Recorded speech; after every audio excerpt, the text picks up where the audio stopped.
शान मसूद कप्तानी से रिजाइन कर रहा है, नया कप्तान कौन होगा? यही आज का सबसे बड़ा सवाल है।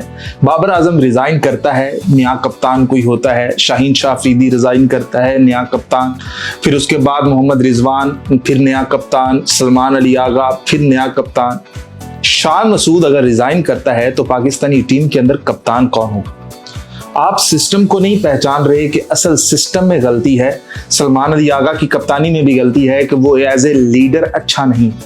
सबसे पहले तो जब आप कप्तान चुनते हैं तो आपने ये देखना होता है कि यार इसके अंदर लीडरशिप क्वालिटीज है या नहीं, या मुंह उठाकर किसी को भी कप्तान बना दिया और फिर एक ही सीरीज के बाद डिसाइड कर लिया कि भाई ये इस लायक नहीं है। आप पाकिस्तानी टीम के साथ जो पिछले 6 साल में हो रहा है, या ज्यादा आप 3 साल कर लें, पिछले 3 साल से जो पाकिस्तानी टीम के साथ हो रहा है, आप यही चीज इंडियन टीम के साथ करके देखो। अगर उनका हाल हमसे गंदा ना हुआ तो आप पकड़ लीजिए। आप अपने सिस्टम को नहीं पहचान रहे। मोहम्मद रिजवान ने जब कप्तानी से रिजाइन किया था तो वो कह रहा था कि भाई आपको भी पता है कि मेरे पास इख्तियारात नहीं। भाई आप प्रिंसिपल आपने बैठाया हुआ हो, प्रिंसिपल का काम होता है कि स्कूल के सारे मामलात को देखना, लेकिन आपके ईडीओ साहब कहें कि भाई आपने नहीं देखना। आपके स्कूल में अगर माली को छुट्टी देनी है तो मैंने देनी है। अगर आपके जो टीचर्स हैं ये मैंने डिसाइड करने हैं, उनके औकात कार मैंने डिसाइड करने हैं। आपने यहाँ पर आना है, बैठना है। अगर कोई बंदा आपके पास आ गया तो आपने साइन कर देना है। तो भाई वो प्रिंसिपल नहीं, एक चौकीदार होता है। तो बात सिस्टम की करने वाला कोई नहीं है। जब से आकिब जावेद आया है, बाबर आजम जाता है, रिजवान जाता है, शाहीन जाता है, ये शान मसूद भी जाएगा, सलमान अली आगा भी जाएगा, लेकिन वो बंदा वहीं का वहीं है कि एक जगह से उठता है दूसरी जगह जाकर बैठ जाता है। वहाब रियाज भी आपको इर्द गिर्द ही नजर आए। आपको ऊपर जो चेंजेस है ना, जो चेंजेस होने वाली हैं वो नहीं होंगी। आप प्लेयर्स के ऊपर बलि का बकरा उनको बनाओगे कि इसको हटा दो, इसको बना दो, इसको हटा दो, इसको बना दो। आपने इसी डर के साए तले इस टीम को लेकर चलना है तो ये कभी भी सरवाइव कर ही नहीं सकती, ये कभी भी चल ही नहीं सकती। इसने इसी तरह डगमगाते रहना है, गिरते रहना है। तो मेन मसला पाकिस्तान का कुछ और है कि अगर बाजू खराब है तो हम पाँव के अंगूठे का इलाज करें। हम बाजू को तो पकड़ ही नहीं रहे कि जहां पर पूरे जिस्म में दर्द जा रहा है वो बाजू है। बाजू का पहले इलाज करना है। ये जो हड्डी टूटी हुई है, इस टूटी हुई हड्डी को ठीक करना है।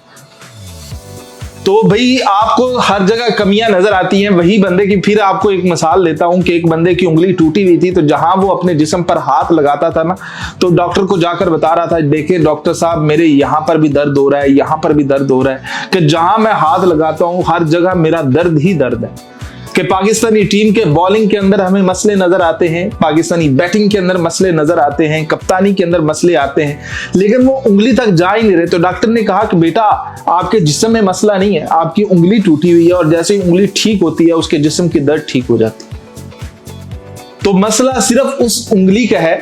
आपने उस उंगली को ठीक करना है। वो जो टूटी हुई उंगली है जिसके अंदर गुरूर बहुत ज्यादा है, आपने उस उंगली को जैसे ही ठीक कर लिया, पाकिस्तानी टीम ठीक हो गई। तो मसला सारा वही का वही है। आप शान मसूद से रिजाइन दे देगा। शान मसूद अभी कल आएगा, परसों आएगा, पाकिस्तान पहुंचते ही वो कहेगा कि भी ठीक है, मैं पाकिस्तानी टीम को चला नहीं पाया इसलिए मैं रिजाइन देता हूं। क्योंकि शान मसूद वो जो 11 प्लेयर है ना मैदान में उतरे, शान मसूद तो उनको लेकर नहीं चल सकता। उनके ऊपर शान मसूद का रोब नहीं है, क्योंकि उन प्लेयर्स को भी पता है कि यार ये इसी सीरीज का मेहमान है। अगर इसने आओ पाओ चाओ की तो उठा के बाहर फेंक देना है, हमने वोट ही उधर देना है कि भाई इसको बनाओ। इन्होंने तो मोहम्मद हफीज ने ये कहा था कि भाई यहाँ पर कोई सोएगा नहीं, आपके कमरों में जाकर सोया करो, यहाँ पर मीटिंग के दौरान आप क्यों सोते हो। तो इन्होंने हफीज को उड़ा के रख दिया था कि चलो जी हफीज साहब छुट्टी करो। आपने हमारे ऊपर इतनी कड़ी आपने शर्त रख दी कि हमने सोना नहीं। तो सिस्टम तो पाकिस्तानी टीम का ऐसा है ना।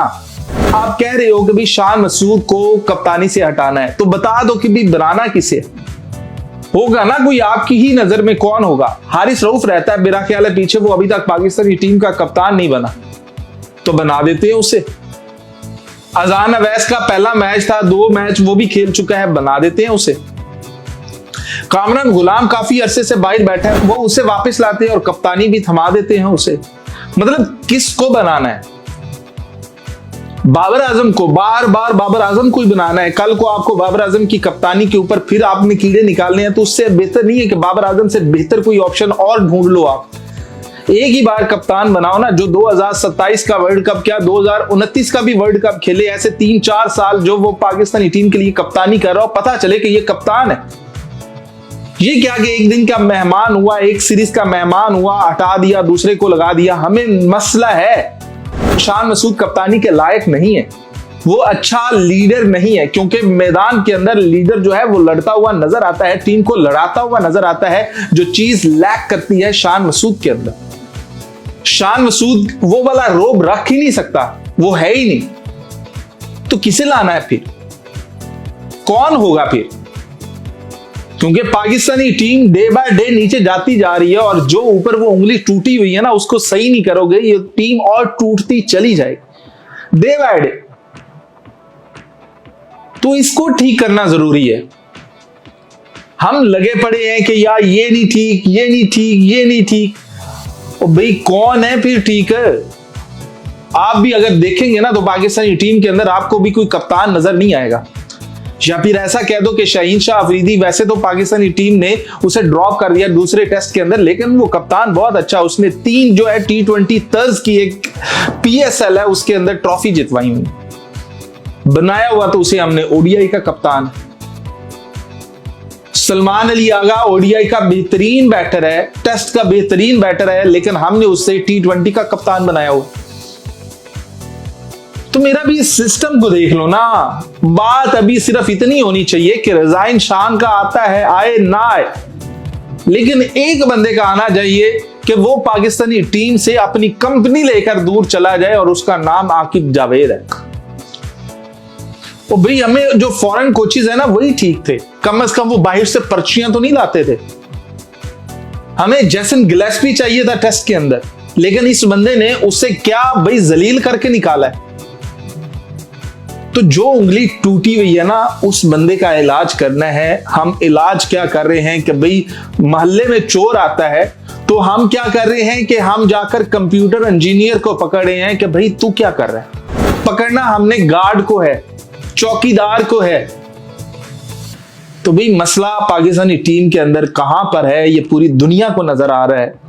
सुवाए वहां पर ऊपर जो बंदे बैठे हुए हैं कि उन्होंने 360 घूमना है, आकिब जावेद यहां नहीं है तो यहां होगा, वहाब रियाज यहां नहीं है तो यहां होगा, बस ये ऐसे ही घूमते फिरते रहेंगे, लेकिन पाकिस्तानी टीम के लिए ये कुछ कर नहीं पाएंगे।